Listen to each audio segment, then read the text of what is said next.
Hey everybody, James Shepard here with the Merchant Sales Podcast. We got a special edition for you. I did a live event recently on dual pricing for card not present merchants. We talked about what the challenges are with card not present. I believe it's one of these key objectives in 2023 that agents and ISOs need to shift some of their focus to the card not present world. And I believe that dual pricing with the ACH and the card price is a fantastic way to do that. Then we're going to transition, and I have a special guest from Payroc that has some unique technology along these lines as well. So I think what this will show you is there's a lot of available technology to attack this market. So let's listen into the live event recording that I just did a few weeks ago on dual pricing for card not present merchants. And also we'll touch on compliant surcharging and why these two options are taking off. Let's dive in. All right. My name is James Shepard, and I would like to welcome you to this event on selling dual pricing and surcharging to card not present merchants. I just had a really good podcast interview I did actually right before this. And, one of the things that I think is so interesting right now is that when we think about the risk to our industry, for those of you that are selling payment processing as an individual agent or an ISO, a huge part of that risk is the fact that we haven't jumped on card not present. So I've got a couple questions for those of you that are on. So if you look over to the right, you're going to see a little kind of question box there. So I have a couple of questions I want to ask. Number one, how many of you that are on here, how many of you sell more card not present than card present? So I'm just curious to put in there, what do you focus on most? So put in CNP or CP over in the question box. So if you focus mostly on card present, put CP. If you focus mostly on card not present, put CNP. And I just want to see. I'm just curious. So again, if you're, I see Steven here is 50-50. Tina's card not present. Eric, card present. Vince, card present. About 50-50. Yeah, why not both, right, John? Yes, that's the point. So you're a step ahead of me today, okay? Good. About 50-50. Well, that's great. So a lot of you are going 50-50. Okay, that's good. All right, good. Okay, so I'm seeing a lot of 50-50s here. Okay, I have a couple of other questions just to kind of set the stage a little bit here. So my next question is, in the US right now, would you say that more businesses are starting that are card not present or that are card present? So new businesses that are starting in the United States right now, are they primarily card present or card not present? What are we going to see right now with businesses that are starting? Yeah, and I think everybody's got this one right. Yeah. So in case you didn't know, card not present is the number of new businesses starting that are card not present. I don't have the stats. I looked them up earlier, but I don't have them on the top of my head. But it's massively greater, like huge.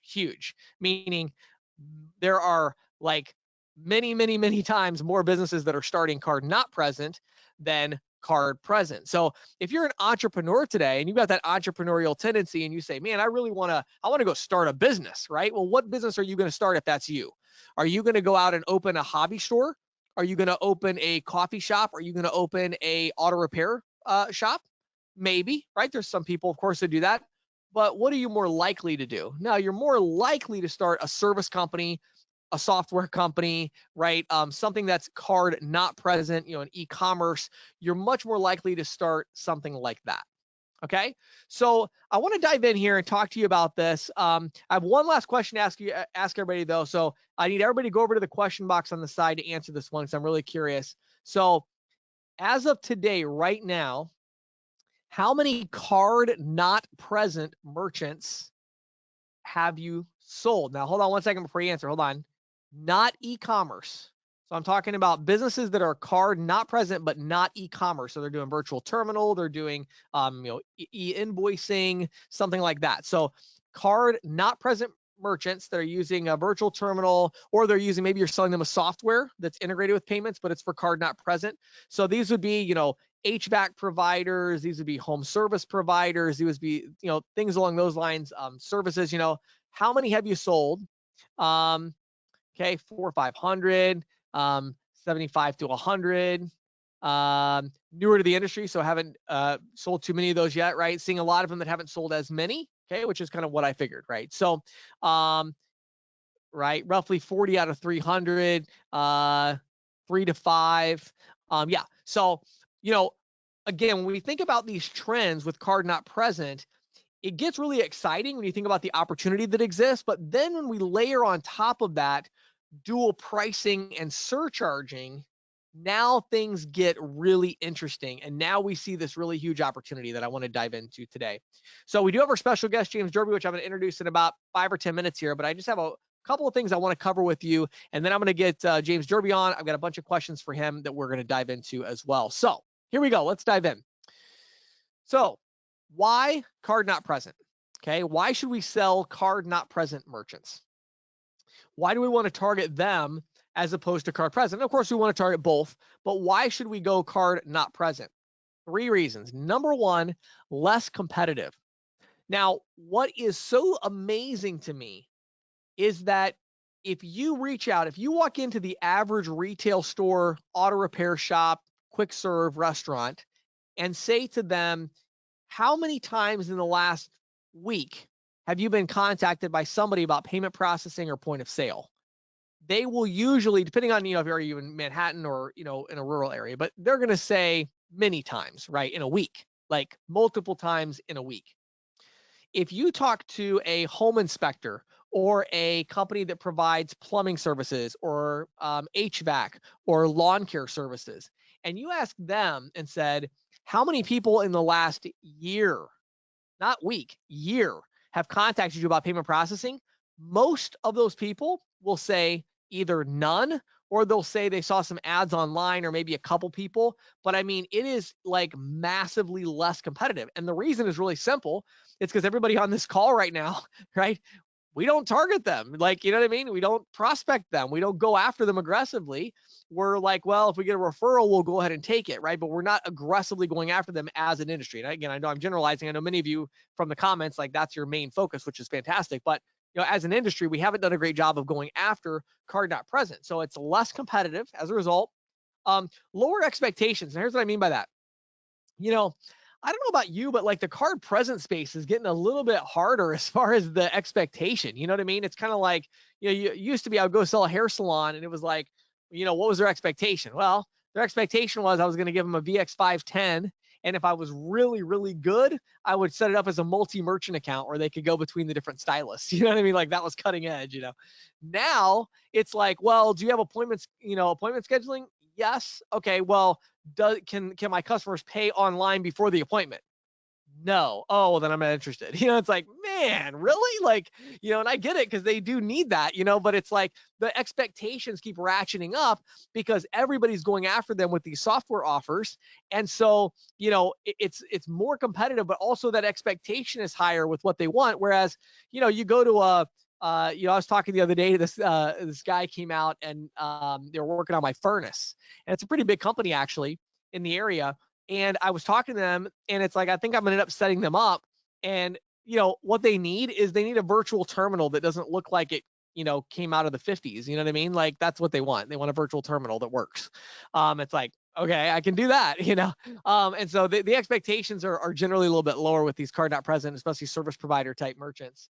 And then finally, again, the technology needs. So going right along with that, the lower expectation, what they want, but then on the technology side, getting them set up and running is actually pretty easy. And I mean, we could really even lump e-commerce in with this a little bit because it's like, you give them the credentials, they put it into the shopping cart and they're good to go, right? If their shopping cart supports your gateway. Or, if it's a home service provider, it's like, here's your login to the virtual terminal. Let's have a demo so I can show you how to use it for 30 minutes and you're off to the races, you're good to go. Whereas, you sell a fine dining restaurant, you're going to be in there for 3 days, getting all the, everything set up, getting all the wires run, training the staff, adding the menu, you know what I mean? There's a lot involved. And so that's not to say there's never a lot involved with card not present, but it just, on the whole, I mean, on average, it's the technology needs seem to be a little bit more straightforward with that vertical. So it's a little bit easier. Okay. All right. So let's go to the next one here. Okay. So then the question becomes, why dual pricing and surcharging? So why do we want these programs specifically for these card not present merchants? And I've got 3 reasons for that as well that I want to talk to you about. Number 1 is consumer behavior. And this is a really, really big one. So if I go to buy, let's say hypothetically, I call to order pizza, okay? And when I get to the end of the call to order the pizza, um, and if I said, okay, well, I need to pay with my card, and they said we don't take credit cards, that would be a very significantly negative experience. In fact, it would be so negative that I would be very upset with the pizza shop that they stayed on the phone with me for 10 minutes taking my order, or 5 minutes or whatever, without telling me they didn't take card. And I would certainly never, ever call that pizza place ever again. I mean, game over, right? So the ability to take cards there is kind of this like sacred thing in these physical location businesses. It's like you have to take card. I mean, and as a result of that, there's a little more kind of pushback from the merchant when it comes to dual pricing and surcharging, because they're like, well, it's kind of like they realize how important this is to their customers. So they're like a little bit nervous about this idea of like, oh, hold on a minute, what are we doing? So when it comes to card not present, right? Well, when I got my thing done with my furnace, I called up the place and said, hey, can I pay with my card? And, it was like, well, you can, it's going to be a 5% fee added on. And I really didn't even think much of it. And it was like for, I don't know, $10,000 or something. And I said, oh, you know what? I'll just write you a check. And, and I like, so if they would have said, we don't even take cards because these orders are so large, we don't take cards. I mean, as a credit card processing professional, I would have been disappointed by that. Would I have never worked with them again to fix my furnace? I don't know. I mean, I don't really care that much, right? So the idea here is this group of businesses, and again, there's some exceptions, right? Some of these service providers have recurring revenue and things like that. But I mean, these card not present merchants, it's not as big of a deal. One of the companies I own does self-storage management software with payments. And, a lot of these self-storage properties still get 40% of their revenue in cash or check. Maybe a lot of them I've talked to get 70%. It's like people just don't care as much there. I mean, I think there's still a big convenience factor, and there's a reason why we want to sell the card processing, because customers are going to like it, they're going to use it, but it's not quite as big of a deal to them where they're going to be really upset if there's some, different price for card or cash. They kind of expect that. So the consumer behavior is just very different there. Secondly, the rising acceptance cost. Visa just did a big change to the interchange structure, and that change was that they reduced a few of the rates on the card present side, but they increased the rates on the card not present side. And so these card not present businesses, I mean, a good example of this, I went out this last summer, I bought one of these big like wooden swing set things for my kids. It was like $7,000 or $8,000. And when I went in there and I went to use my card, I mean, the guy was like discouraging me from using it.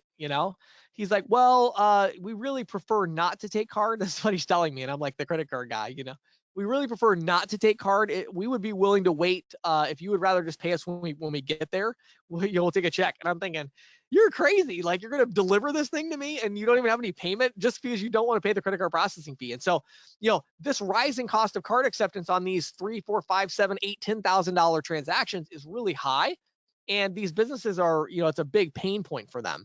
And so that's a really big issue. So there's that pain point there. The consumer behavior is fine. The merchant is like, generally they're not quite as worried their customers are going to be upset, because it's like, well, if they're upset, they'll pay with a check. That's what they do anyway, Then lastly, new technology. So the main reason I think it hasn't really taken off, other than the fact that as an industry, like I said, we haven't done a great job of, prospecting for card not present, but the other reason I think it hasn't taken off is the technology just hasn't been great to do it.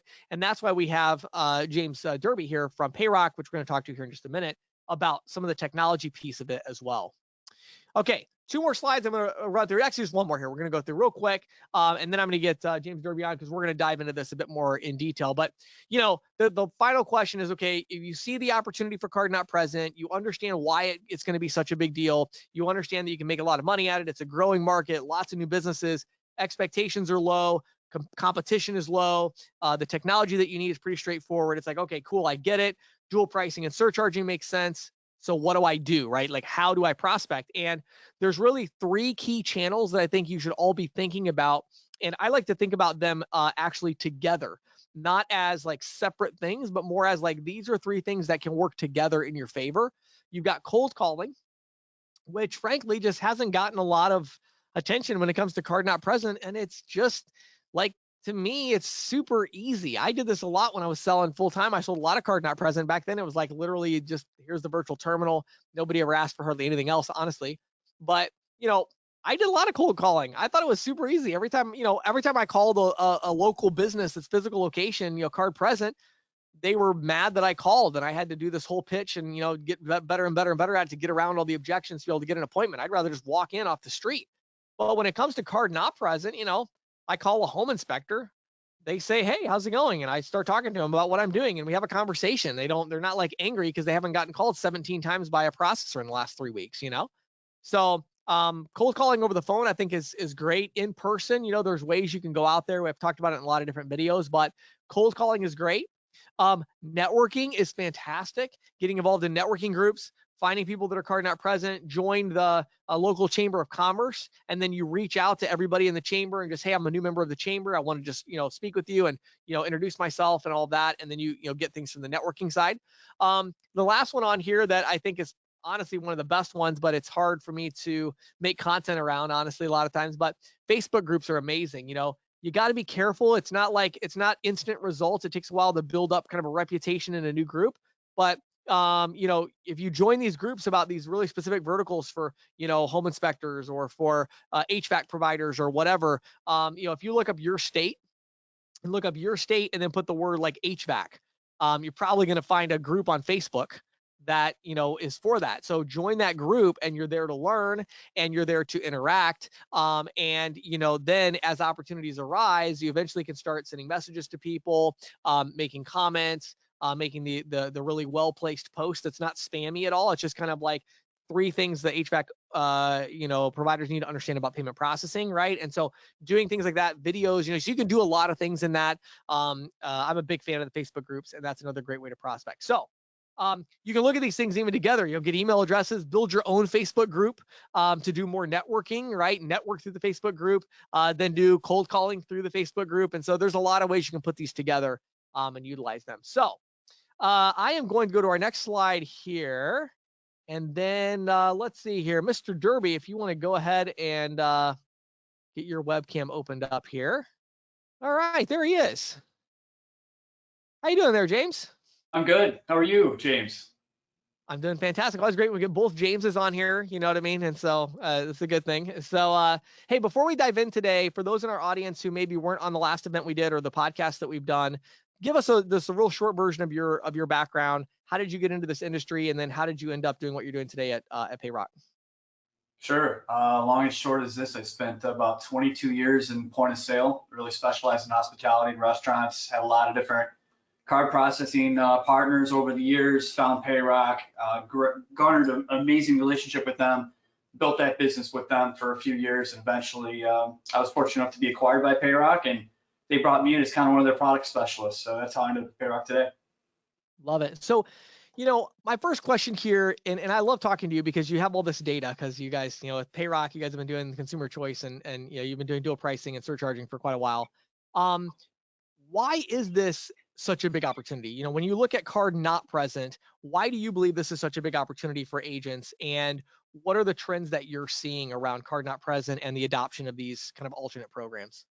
Yeah, so I actually wrote down a few of your notes here. You nailed it in the beginning, right? I think it is a very underserviced market, or part of our market that is being underserviced and undersold, meaning that it's also, I wrote down, it's also very sticky, right? So once you get somebody ingrained in an ecosystem for card not present, whether it's being their invoicing system, posted payment page or payment link or whatever, they get very used to that, as opposed to maybe swapping out a standalone terminal. So once you get them in there, and chances are they might be using an older gateway today. And when you give them something a little bit more shiny, a little refreshed UI, UX experience, something that's very easy to use, and also couple that with some different, new pricing models that are advantageous for both the merchant and us, the agents and the processor, you got a winning combination there. And to your point, James, I don't think we're going after these as hard as we could be. Yeah. So let's get really practical for our audience here. When we talk about these businesses that are gravitating towards dual pricing and or surcharging one of these models with the virtual terminal or the invoicing or whatever, what are some business types where Payroc has done really well that you think would be, just kind of give them some ideas of like who they should be going after? Yeah, and we could probably get into, I think, the level 2 and level 3 interchange optimization a little bit later in the conversation. But Yeah. it depends on the sophistication of the business, and that doesn't necessarily just mean what their monthly volume is, right? It could just be a lot of other moving parts. What do they sell? How do they sell it? What kind of cards are going through that business? And that can help you as an agent determine and even give them a couple different statement analysis on different pricing models that are going to really help their bottom line, and B, maybe be more digestible to their merchant or customer base. Again, when you say what kind of businesses, we see it across the spectrum. I mean, every small mom and pop to auto dealerships. You mentioned some great ones. Verticals was the services industries. I can't remember the last time I had anybody come to the house to perform any kind of service, whether it be landscaping. You mentioned plumbing, HVAC. I can't remember the last time somebody took a card present transaction for me on site. It's always getting an invoice before putting down a deposit, reconciling after the work's been completed, and sometimes it's also tagged with some CRM, type engagement as well. How did we do? Things of that nature. So, Right. yeah. You know what? I don't know. I've been really shocked. Like, so we bought the house that we have now. We bought, I guess it'd be almost 3 years ago now. And when we've had so much stuff done to this house, whether it's HVAC, the pool, all these things, right? I have yet to receive an invoice with a link to pay. I'm like, it's insane. And I mean, like, and so it's just like so underserved, I'm like amazed. And then I'll talk to the providers and I'm always like, how do I pay this? You seriously want me to sit down and write out a check? I don't even know where my checkbook is. I don't write checks. And do you want me, am I going to call you and give you my card information over the phone? You know what I mean? I had one guy that came and said, no, I just write it down on my notebook. And I was like, well, you're not writing mine down on your notebook. So anyway, I don't know. What are your thoughts on that? I mean, it just seems like they really are kind of behind the times a little bit, Yeah, it sounds like you have a lot of prospecting to do, and I that's do, yes. position to be in. I can tell you that, I'm in the Chicagoland area in one of our corporate offices, and it seems like it's very well adopted here. I don't get as much of the, hey, send a check. Of course, it's an option, but to your point, checks are still very, very, very widely accepted as a preferred form of payment as well. I saw it in one of your slides there. And when you can marry the check acceptance with the option of paying by card in the same ecosystem, to me, that's a super efficient conversation to have with that business owner and say, look, how long does it take you, a week or a month, to reconcile your books? What if I told you could basically reconcile this every single day to include both of your ACH or electronic checks and your credit card processing? You can have those conversations. So if you just are able to package some of the basics of the functionality we have to offer today, and again, put it in that specialized package for that prospect, you're winning. And if you've got people like you said out there that are still accepting, mail-in checks or trying to take a payment over the phone, those are the folks to go after. I mean, everywhere I went, in fact, I think it cost me my first marriage, but I didn't walk into a place without letting those people know what my services were, what I had to offer, and also being able to speak their language for their vertical industry. Yeah, I love it. Okay, so now I want to talk for just a minute about surcharging. So to clarify for everybody on the call, we have dual pricing where we have a cash price and a card price, and of course the card price is the card price. It's not the credit card price or the debit card price. It's the card price. But when we go to compliant surcharging, this is where we're actually adding a fee, but we're only adding it to credit card transactions, not to debit card transactions. And so I know Payroc offers both options. I'm curious to hear, what are you seeing in the trend as far as the card not present merchants? Are they going one way or the other? And why is it? I mean, I think you're going to agree with me on this, at least the data I've seen. It seems like card not present merchants are just a lot more likely to go surcharging. So I'm just curious your thoughts on that trend and maybe why we see that so much. Yeah, that's a great question. So again, it depends on the business type, right? So it depends on what kind of customers they have. For if you're 100% card not present, you are correct. You are more than likely going to lean toward a surcharge type model because you're giving that consumer that choice at the time of transaction that they can use that debit or prepaid card. More than likely, they're going to be using a credit card anyway. But our smart technology will identify that card and let them know during that transaction as they're putting their card in whether or not there'll be a surcharge, whatever's agreed to with the merchant, to be applied. Also, you mentioned something that made a lot of sense earlier too with the higher tickets. And then say, no, please, James, don't use your card. It's gonna, we're gonna get ripped 3% on this, and this jungle gym over here you just bought, we've only got a 2.5% profit margin on. So if you're also, as the merchant, able to offer your customer a dynamic, so not per transaction, but per business type, you could literally be able to have the conversation with the merchant and say, look, I know you're an auto dealership, your average ticket over here is $2,000.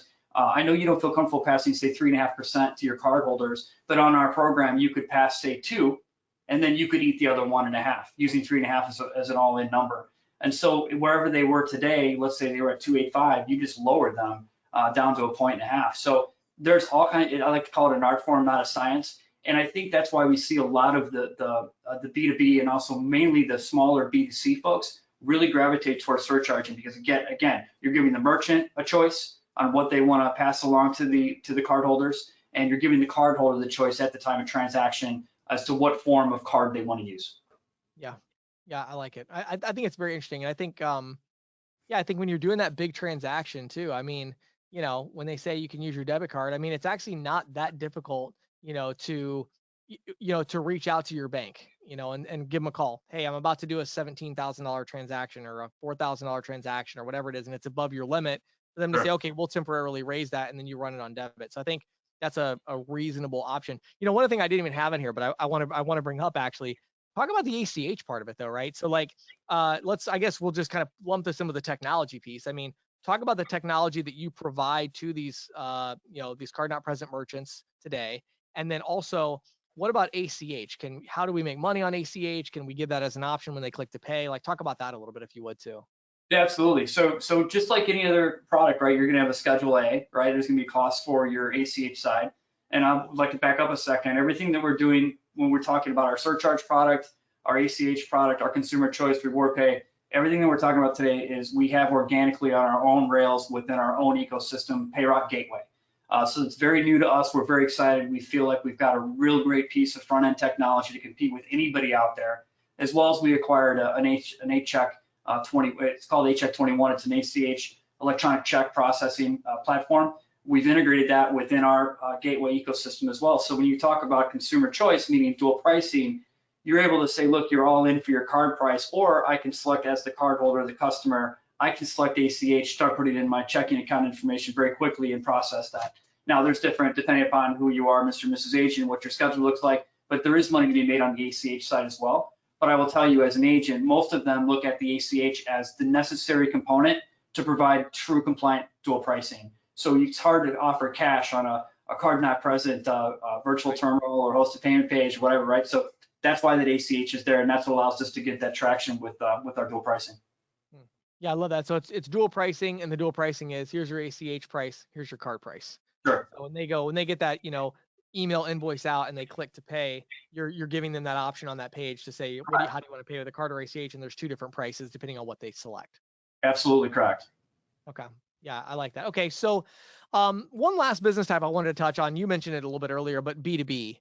So how has this gone? I actually don't know the answer to this one, because it's been a while since I've sold the B2B merchants. And when I was selling them, nobody was talking about dual pricing or surcharging. Honestly, that wasn't a thing back then. But what are you seeing with them as far as how are they gravitating to the technology that you're offering, the Payroc Gateway? What are you offering them in terms of interchange optimization, which you touched on earlier? And then are you seeing any movement on surcharge and dual pricing? I know that hasn't been super popular in that vertical yet. Yeah, this is a really, we could probably spend an hour on this. Level 2, we do in our technology front end, we do have level 2 auto population, right? And we also have level 3 capabilities. Most of the businesses that agents and offices go after are not going to be level 3 right. Sophisticated type merchants. Level 2, though, you do have to provide a little bit more information to get that upgrade on the pricing for the transaction. So we do help with that as far as auto populating a lot of that information. I will say too that it's interesting with reward pay, it really just depends on the business and what the types of cards are that are coming through that business. And with the statement analysis, you can quickly see what might be better for that specific merchant, right? Are they a level 2, and is level 2 going to wash out what they would otherwise save on reward pay, meaning our compliance surcharge program? Well, that can be easily digested and basically filtered out right away, just knowing what kind of cards are coming through. And so right. I would say it's a mix of both. I would say that I don't hate to keep using the word unsophisticated, but I say the lesser sophisticated merchants that maybe aren't collecting that data for level 2, they're definitely an opportunity for reward pay. And again, they love it because you're giving them that option, right? But it's just a matter of how sophisticated the merchant is, what kind of cards are coming through, what their value, what their transaction count is, and all of those good things. But the good news is with Payroc Gateway, we have a solution to meet just about any one of those needs. Yeah, and I think what's interesting about B2B, there's so many other challenges for them, cash flow being the main one. And so I think, for them to say right now, it's like they're discouraging card acceptance a lot of times. And instead they're going through this 60 to 90-day process to get their money via check or whatever. And there's all these other costs associated. And it's kind of like, I think a lot of them are going to start to warm to this idea of, well, just add a surcharge. If it's debit, you're only going to pay 1% or whatever. I mean, is it really not worth 1% to get your money right now versus financing this for 60 days or 90? You know what I mean? Like, so Yeah. I think that's going to be really, and offering the ACH option as well, right within the gateway. I think all of that is really interesting. Yeah, and to your point earlier too, with the technology's changed so much over just the last like 4 to 5 years, and I feel like we're market leading in this category. But for newer agents out there or even existing agents that haven't really focused on this, I really encourage you to go out and really kind of educate yourself on what level 2 can bring, as far as savings. Look at those analysis versus level 1, and even level 3 if you've got those kind of prospects. But also understand what the surcharge program could do for these folks, or dual pricing. And just be able to go out and have the conversation, because I guarantee you, if they're using an old auth.net, gateway today, and nobody's talking to them about this stuff. Exactly. And when you start showing them a state analysis where you could save 40, 50, 60, 100%, up of what their processing costs are, depending upon the program, right? You're gonna garner, you're gonna get some attention from them and be able to have that conversation. Oh, it's crazy. I mean, I remember doing, even through ISOAMP, doing statement analysis, we'll have, there's never a day goes by where we don't get 7 or 8 statements where they're doing, 500,000 a month B2B. Yeah. And, the agents, most of the time, if they're not used to it, they're newer, they are just shocked because they get this proposal back and they're going like, wait a minute, this can't be right. Like, you're telling me I'm going to make $20,000 a month on this account and I'm going to save them $90,000 a year. And it's like, and I'm not going to lower the price. Right. Yeah. It's like, what? It's crazy. Now, again, those numbers are a little out there, but you get the idea. But there's big numbers involved with this, and so I think it's really cool to see the B2B stuff. Okay, so my last question for you is, and you just alluded to it a minute ago, but prospecting strategies.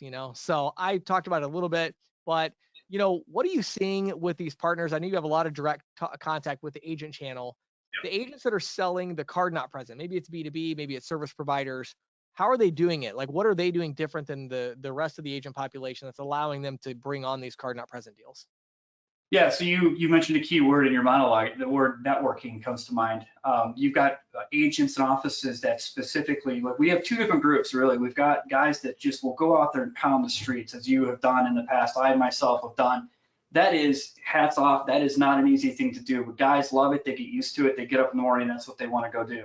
Right. Then you have other guys that literally focus in. I mentioned before about understanding the vertical in which you're selling into. The more you know and not spray and pray, now you're going in as a consultant. And when you go into consultant and you start talking about their processing, you're also talking about their other business needs, whatever they may be. All of a sudden it becomes pretty easy. You get like 1 or 2 of these card not present businesses, larger volume. They have friends, they got vendors they do business with, and now you just keep talking to these folks, and you build out that network. It's a slower, from what I see, James, it's a slower sales cycle, right? Yeah. It's not, you're not gonna get 10, 15 of these deals a month, but if you work at it, you might get 5 or 6, and the volume will sometimes triple, quadruple what you would normally get out on the street, flipping 15, 20 of these smaller mom and pop standalone devices. Those guys that concentrate on it, and there's also the integrated, semi-integrated. We can mix. I know at Payroc Gateway, we can put in a terminal with a card not present mid, all right, with dual pricing, with reward pay if we want to. That's pretty cool to have 2 TIDs and a 1 mid on these kind of programs when you go after card not present, because they may do the majority of their business card not present, but they may need to have a need for that device. So you have single reconciliation reporting. So there's all kinds of different things, but I'll tell you that I think networking and really focusing on the verticals that you want to go into is going to garner you a lot more traction in card not present. Yeah, I love it. I love it. So here's what I want to do. We got a couple of questions here. I'm not going to dive too, we're not going to do too long of the Q&A. I wanted to keep this a little shorter tonight for everybody. I know we're coming up on the holiday and everybody's got things they're finishing up, but I thought this was a super valuable conversation that everybody would enjoy. So before we do that, I do want to share. So this is from James Derby and your team reached out to us. So it's payroc.com/go.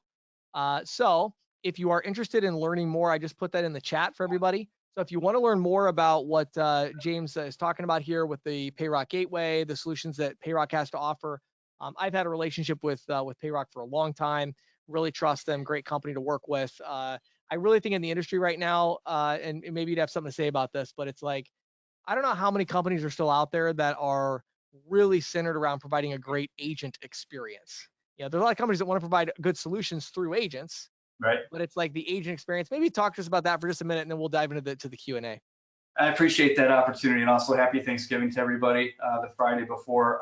Yeah, I would say one of the, my job, so I'm a little biased here, James, but our job is to provide that best home for agents. And we do that really with three different factors. First and foremost is attracting agents with our technology and our pricing models and what we're capable of doing for their merchants. Number two is really that support that we have for them.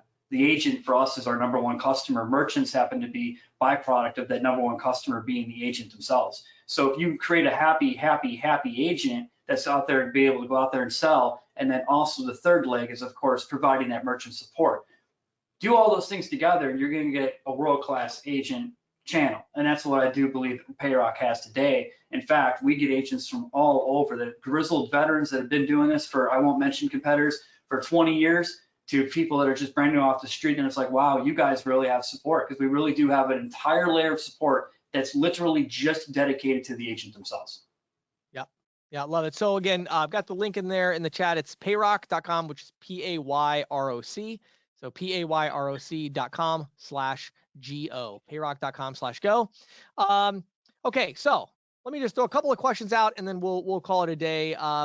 Tam, who's a good friend of mine and sells B2B, is talking here about what a hidden gem it is, going after the B2B especially, and walking into them. And I really do agree, it's a fantastic opportunity. So how do you overcome the fact that some merchants feel like the dual pricing is unfair to the client? And so, I don't know. It's been interesting. I'll throw this to you, and then I'll give my answer as well. I mean, I don't know. It's been interesting to see, because I think the card not present, they are a little bit more, what's the word for it? They haven't seen this as much, the Right. dual pricing and the surcharging. So I don't know. What are your thoughts on kind of overcoming the resistance to these programs with card not present? So you just nailed it, right? They haven't really seen it yet. Payroc is one of the first out the gate to have a true dual pricing and a completely card not present ecosystem on Payroc Gateway. So you're absolutely 100% correct. They're not used to it. And I always, when I talk to agents, and once in a great while, I'll talk to friends that are like, what do you do for a living? I kind of explain, what is processing, right? Processing is a cost of goods sold element for any business. In fact, it's in the top 5 of any cost of goods sold element for a business that's accepting payments. So just like if I were to walk in, just to keep it simple, I walk into a burger shop and I want to sit down and have a hamburger and fries to dine in, it may be $10. All of a sudden I look up and I see it's a carryout, it's now $10.40. Well, why is that? Well, they're adding packaging, they're adding plastic forks, wet naps, they're adding materials to that cost of goods sold element to get that product out the door. The cost of acceptance for payments is no different.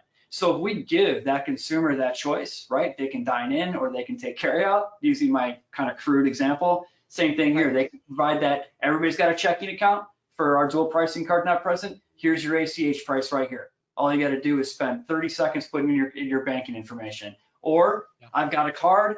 Absolutely, you want to use that to get your miles up. You yourself are a business, you need it for cash back or whatever. Awesome, but I'm going to elevate that price point a little bit because I simply cannot afford to eat the entire cost of acceptance for this transaction. Yeah, I love it. My favorite example right now is the fuel station. I love that example. I've had so many conversations with business owners now where I've said to them something to the effect of, have you ever been to a fuel station where they had a cash price and a card price? Yeah. And they always say yes. And I say, and then the question I've started asking, which is kind of funny, it's a little edgy. Some of you might not want to try it. I don't know. It works really well for me. I just say, do you think that's dishonest? That's the question I always ask. And they inevitably say, no, what do you mean? It's not dishonest at all. And then I say, well, why do you say that? Why are they doing it? And they'll say, they don't want to pay the credit card processing fees. And I'm like, exactly. I said, have you ever thought about doing that in your business? Right. And you're like, what do you mean? And then you go, so I love that because I think it kind of like grabs them a little bit, or they're kind of going, oh, wait a minute. I just said that's not dishonest. So I like to say that that's my introduction to the concept. Sure. And then it kind of heads it off. And then instead of them saying, well, I don't think that's right, it's kind of like, well, they already said it was fine. And Right. they kind of already defended it before I even presented it, you know? So anyway, but okay, here's another really good one for you actually. So selling the dual pricing to card not present, the biggest disappointment is ACH funding time and transaction size limits in the service industry. Anything we can do to improve that? Yeah, so that is a loaded question. I will only tell you that Payroc has done a very good job of basically rubber stamping two different ACH programs, if you will. So if you come in, you bring in a merchant, and you don't need the full-blown ACH, meaning, you know, I need to accept $10,000 a day in electronic checks, and I need my money by the day after tomorrow. If you don't need that, we don't need 3 months of banking statements. We've pared it down to make it very simple. However, there are some smaller thresholds with that, you know, up to say $2,000 a day, up to $500 per transaction. But you're going to find that at least in the SMBs, you're not going to find a huge need for those folks. If they're already accepting cards, chances are they don't even have an ACH apparatus in a card not present environment to take electronic check. So you're adding something for them that they didn't have before. You're making them feel good that they're offering their customers two different choices. So they don't feel like they're burdened with that additional cost all the time if they don't want to. And you're now saving up to about 95% on your total bill for card acceptance. So to me, it's a win-win-win. But we did rubber stamp for certain merchants that don't need that higher ACH volume. We brought that down to make it very, very quick and painless for the agent. Love it. Yeah, really cool. I mean, it is. It's a tough. I mean, the ACH is a little, you know, it's just different. I mean, there's some, and a lot of it too. I think so much of it, right, depends on the merchant, and so there's a lot of variables there. But Sure. there's definitely things that can be done. And I think one of the things too that you know is interesting is by having everything under one roof, and with Payroc being as large as you guys are, Yep. at least you have control over the problem. Yeah. You know what I'm saying? So I sometimes don't have control. It's in my refrigerator in my office. But yeah, we have full control over the transactions. Right, right. But it's like kind of like, you know, a lot of these guys, it's like they sell ACH for, you know, their processor has ACH through some random company that does ACH and it doesn't really know the business at all. They have like zero control. It's like it is what it is. Whereas at least with Payroc, I mean, it is a tough challenge, but at least you guys do have it all under one roof, so you can kind of, you know. Yeah, and coming soon to a theater new year, we're gonna have everything on one statement too. So, you know, and through the Payroc gateway, you want to have an ACH dual pricing merchant or just ACH standalone with IC Plus or whatever it is. Right. We're gonna be able to put all of their ACH processing and all of their statement cool. card processing in the same statement. So it really makes it very nice for the merchant. Cool. All right, we're gonna do two more real quick. This one here, we're talking about compliance and cash discounting versus dual pricing and all that. So I'll give my answer, and if you want to add any context to that. So a couple things about it. First of all, you know, yeah, you know, dual pricing is compliant, and it's one of these things where if you do it correctly, the card brands have specifically pointed to dual pricing and said if you do a cash price and a card price, or you have two prices, one for one type of currency and you know one for the other, or you know type of payment type, that is compliant. Well, the cool thing about card not present is that now with the technology, that's like there's no question. It is 100%. You go into a retail store, the question is, well, should they represent it on the shelf? You know, do they have to change their printed menu? And it's kind of like, well, some states yes, some states it gets very messy. With card not present, it's super simple. It's like we're going to send them a link. When they click the link in the invoice or when they go to the hosted payment page, they are literally going to see these two different prices, the card price and the ACH price. So the importance of the ACH here is, as you pointed out earlier, you got to have that to be able to say it's quote unquote dual pricing because they can't pay with cash. They're on a computer screen. They're not going to insert any cash into that. So you got to have the ACH piece. But I think that's really crucial. In my mind, you know, saying a cash discount is a word that people understand. Saying an ACH discount is not a word people are going to understand as much. Sure. To me, there's no reason to really do that. It's dual pricing. It's just like a fuel station. So I don't know if you have anything to add to that. That's my thoughts on the compliance side. No, just going back to what we talked about earlier. Again, a lot of these folks you're going to walk into these businesses aren't even going to have a way to accept electronic checks today. If they've got a gateway they're using today, it's probably going to be a little antiquated. It's not going to look as clean as fun as what we have. It's not going to have that UI sexy experience to it. And now you offer them, look, I'm going to allow you to accept an electronic check. I'm going to give you dual pricing. You're going to accept cards. You're going to be able to pass this much to the consumer to take those cards. And now I'm going to give you a really, really healthy savings to go back to your bottom line. To me, it's just a winning conversation to have with any card not present merchant. Love it. Well, you know what? I think we're going to stop it there. I want everybody to be able to enjoy the weekend. James, thank you so much for taking time. Definitely make sure you head over to payroc.com, payroc.com/go. Check out what Payroc has to offer. I'd really encourage you to do it. Just have a conversation with them, talk about it. Maybe it's a good fit for you. Head over there, have a conversation, payroc.com/go. Mr. Derby, always a pleasure. Thank you for your time today, sir. Thank you. Have a great day.